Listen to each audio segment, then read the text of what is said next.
Hey everybody, Tekking101 here, here to review the next Bleach chapter. So continuing from the last chapter, Ichigo just arrives in the Soul Society, but unfortunately he's too late. The Vondenreich has already succeeded in rescuing Aizen from the prison. They go on a complete murder spree. Every captain gets beat down, every vice captain gets beat down after losing their left arms, of course. So after seeing all this complete bloodshed and noticing Aizen's released, Ichigo's super pissed, right? Heads toward him, tries to get Tensho right in the face, but then Buckbeard shows up, kicks him into the side of the building, and then Buckbeard and Ichigo start their fight over there. Meanwhile, Aizen's just strolling through the Seirei with all the other Vondenreich members, slaughtering everybody. Sternritters are taking out the captains that are lying unconscious, after losing their right arms, of course. And then Unohana, Shorku, Ukitake all show up, all go their Bankai. They take out pretty much every single one of the Sternritters, except for the leader and for Aizen. Aizen manages to take out Ukitake pretty easily because of his sickness. Meanwhile, the Sternritter leader fights against Shorku, and Aizen takes on Unohana. Long, arduous fight. Shorku does his Bankai, Sternritter does his Let's Steal. They both fight, both of them die right there. Very sad, very sad. Anyway, moving on. Aizen fights against Unohana. Unohana releases her disease Bankai, manages to take out Aizen.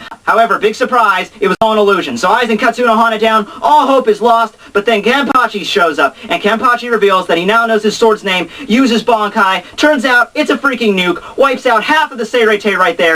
Every single Vondenreich member that hasn't been defeated gets freaking atomized right there on the spot. Aizen collapses. Going back to the Ichigo versus Buckbeard fight, and it turns out that Buckbeard was actually an Arrancar Quincy hybrid this whole time, and he's actually Ichigo's brother. That's right, Masaki Kurosaki was in fact an Arrancar Quincy. Whoa, just blew me away right there. But this of course means that he also has a Resurrection and a Let's Steal. So he does that, almost manages to kill Ichigo, but then Ichigo's inner hollow shows back up, goes into another badass form, and manages to beat down Buckbeard. Cutting back over to Aizen, he's not completely dead yet. He has enough energy left to use his Bankai, which turns out it reverses time. So he reverses time, everyone that died came back to life, but then Ichigo shows up in his full Hall-Eye, super awesome, mega uber Jedi form and cuts him in half, and then goes on a killing spree with Kenpachi and Grimmjow and wipes out all the revived Vondenreich members, including Buckbeard and the Sternritter leader. So, yeah, that's pretty much how the chapter ends right there. All the Shinigami that have died came back to life, then the Zero Squad shows up and congratulates Ichigo. Soul King shows up, gives Ichigo the key to the Soul Society. Ichigo is now the new Soul King, and the chapter ends with Rukia and Ichigo going off and getting married.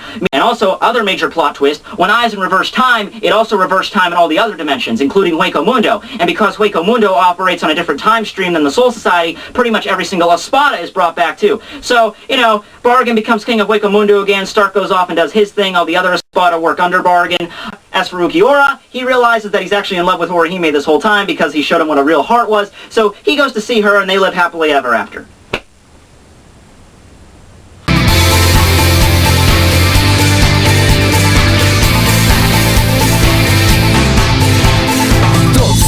鐘の音は響く心の中へ広く深く物語のような牛の雫その中に遅い線路を築く時間とともに時代は動く流れる星は雫Did I get everything? Oh yeah, Chojiro comes back to life too. So, you know, there's that. Holy shit, I have a freaking headache. Where's the Tylenol?